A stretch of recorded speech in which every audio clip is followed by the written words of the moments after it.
Hello everyone and welcome to my channel. In this video, we will read the chapter Fire, Friend and Foe, chapter 8 of class 7. So without delay, let's get started. Fire is both useful and dangerous. What is fire?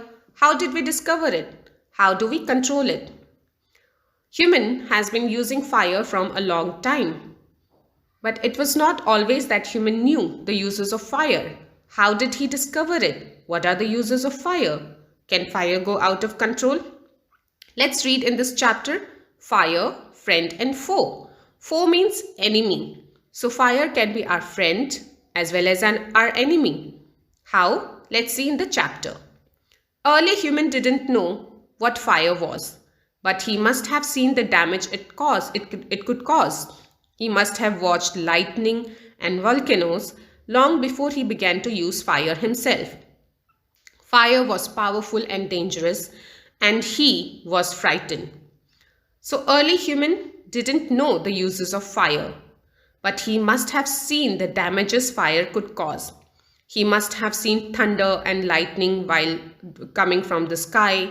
He must have seen fire erupting out of volcanoes. He must be scared because he didn't know the use of fire initially, and fire was very powerful and dangerous. An early human must be scared of fire. Fire may have puzzled early human, but we now know that fire is the result of a chemical reaction. When the oxygen in the air combines with carbon and hydrogen in a fuel, a chemical reaction takes place. Energy in the form of heat and light is released in this process. This is what we call fire. Early human must be wondered, puzzled, questioned by fire. But now we know that fire is actually a result of chemical reaction. When the oxygen, which is present in the air, combines with carbon and hydrogen, which are present in a fuel, fuel is a substance that is used for burning, a chemical reaction takes place. In this reaction, energy is released in the form of heat and light, and this process is called fire. So fire is actually a chemical reaction in which oxygen present in the air combines with carbon and hydrogen, which are present in a fuel. A chemical reaction takes place in which energy is released in the form of heat and light, and this is called fire. Three things are needed to make fire: fuel, oxygen, and heat. Wood, coal, cooking gas, and petrol are some examples of fuel. Oxygen comes from the air, and that is why when you blow on a smoldering paper, smoldering means burning slowly without flame, it often bursts into flame. So when you blow on a smoldering paper, it gets flow of oxygen. That is why it bursts into flame. Oxygen, fuel, and heat are the three things that are very necessary to make fire. The third thing needed to make fire is heat. Fuel and oxygen do not make fire by themselves, or else a newspaper or a stick laying in the open would catch fire on its own. So all these three things are needed: fuel, oxygen, and heat. These are the three things to make needed for making fire. If only fuel and oxygen can make fire by themselves, then a newspaper or a stick or a paper lying in open will catch fire by itself. But we actually need a third thing as well, which is heat. To burn a piece of paper or wood, we heat it before it catches fire. We generally do it with a lighted match. So things cannot catch fire by themselves. We need to heat them before they could catch fire. Every fuel has a particular temperature at which it begins to burn. This temperature is called the flash point or kindling temperature of a fuel. So the temperature at which a fuel begins to burn is called flash point or kindling temperature. Unless that temperature is given to a particular substance, it will not catch fire. Hence, oxygen, fuel, as well as heat, all these three things are needed to make a fire. It is sometimes said that fire is a good servant but a bad master. It only means that fire is very useful as long as it is kept under control. So fire, when it is under our control, when it is our servant, it is good. But when it goes out of our control, it becomes very dangerous. For instance, we use it to cook our food, warm our homes in winter, and to generate electricity. But on the other hand, if fire gets out of control, it can be very dangerous. Each year, thousands of homes and shops are damaged by fire. Vast areas of forests are also destroyed and hundreds of people are killed or injured. So fire is a good servant. It can be used for many purposes, for making food, for keeping ourselves warm during winter, for generating electricity. But if fire goes out of control, it becomes very dangerous. Every year we hear news of homes, shops, vast areas of forests being burned, being destroyed, hundreds of people being killed or injured because of fire. So if fire goes out of our control, it becomes very dangerous. Just as 3 things are needed to start a fire, there are 3 main ways in which a fire can be put out. In each, one of the 3 things needed for burning is taken away. So as we saw that 3 things are needed to make fire: fuel, oxygen and heat. Similarly, there are 3 things which are needed to put out, that means stop a fire. For example, we can take away the fuel. If the fire has no fuel to feed on, no burning can take place. We often let a fire die out simply by not adding more fuel to it.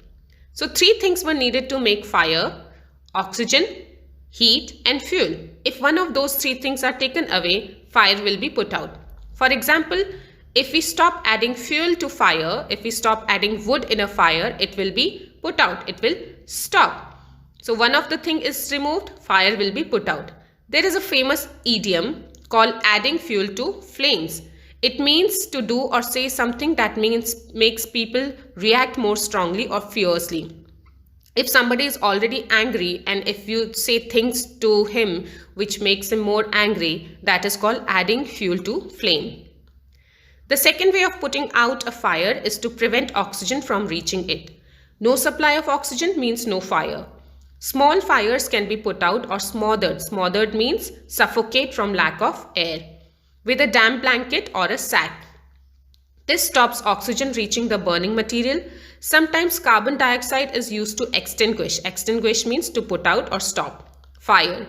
It does not allow oxygen to reach the burning material. So if we take out oxygen also, if we cut the supply of oxygen, fire will be put out, because oxygen is the second thing to make fire. If that thing is taken out, the fire will stop. Small fires can be stopped by putting a damp or wet blanket, because it will stop the supply of oxygen from the burning material. Sometimes we can also use carbon dioxide, which will also cut the supply of oxygen from the burning material.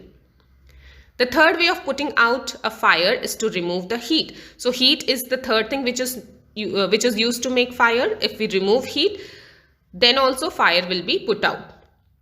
If the temperature can be brought down below the flash point, the fuel stops burning. So we saw that flash point is the temperature at which a fuel starts burning. If we bring the temperature below flash point, the fuel will stop burning. You blow on a burning matchstick or a candle to put it out. In doing so, you remove the hot air around the flame, bringing down its temperature below the flash point, and the candle goes out. So you must have seen that when you blow on a matchstick or a candle, it stops burning. By blowing on that, we lower down the temperature below the kindling point. That is why the candle goes out. Sometimes water is sprayed on fire. It absorbs heat from burning fuel and lowers the temperature. The blanket of water also cut off the supply of oxygen and the fire is extinguished. Sometimes we also put water on burning material because it brings down the temperature of that burning material. It also cuts the supply of oxygen, and that is why the fire stops. The fire is extinguished. Some fires cannot be put out with water, but we cannot always use water to stop fire. If water is sprayed on an oil fire, the oil will float to the top of water and continue to burn. This can be very dangerous because water can flow quickly, carrying the burning oil with it and spread the fire. So for example, if we use water on oil fire, oil being light will float on the top of water and it will continue to burn. And water, since it can spread quickly, the fire can also spread quickly with burning oil, and that is why it can be dangerous. Water should also not be used on fire caused by electrical appliances. The person spraying water might receive an electric shock and can be killed. A carbon dioxide extinguisher is the best thing to fight an electrical fire. So water cannot also be used when fire is on electrical appliances, because water is good conductor of electricity, and the person who is spraying water on electric fire may get shocked and can be killed. Therefore, carbon dioxide extinguisher is the best thing to put out an electric fire. So water should not be used for oil fires and electrical fires. We spend millions of rupees each year in fighting fire, and we spend more trying to find new ways of preventing fire from happening and getting out of control. On the whole, we have learned rather well to control fire and put it to good use in everyday life. Every year, every government of the country spend millions of rupees in fighting fire, and they also spend a lot of money trying to find out measures of preventing fire and measures of keeping it in control. So we have learned a lot to control fire and use it in good use in our everyday life. Long ago, there were no firemen. When fire broke out, everybody became a firefighter.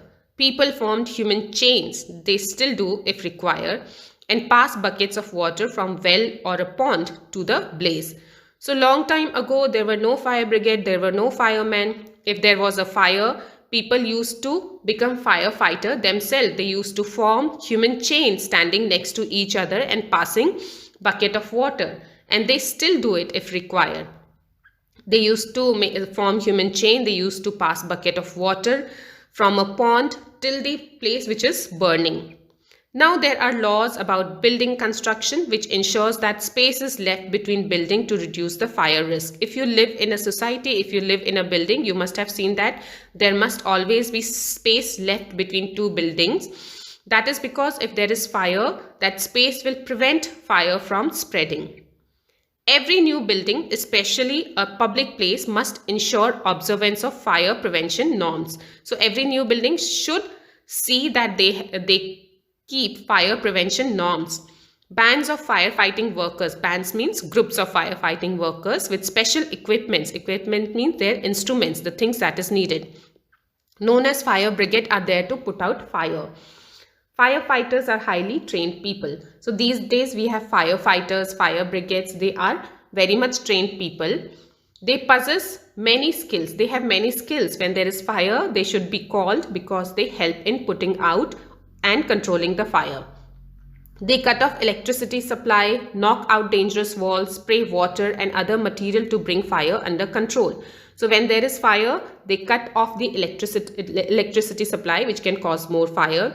They also break the dangerous wall. They spray water and other material which can control fire.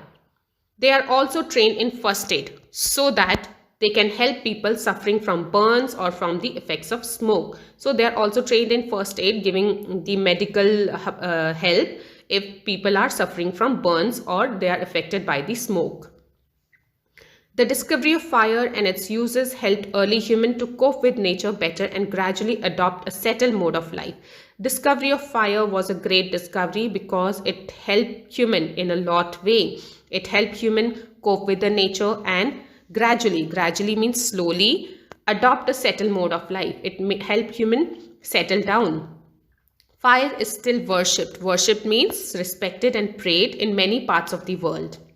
Fire is indeed a friend, but as we know, it can be a dangerous enemy once it gets out of control. So fire is, yes, it is our friend, but we can't deny the fact that it can become our enemy if it goes out of control. So fire is very useful for us. Students, use it wisely and never let it go out of control. This was the chapter about fire, friend and foe. Now we have question answers which you can go through. You can pause the video and go through the question answer. Try to do it first yourself and then cross-check it. If you have any problem, you can match your answers.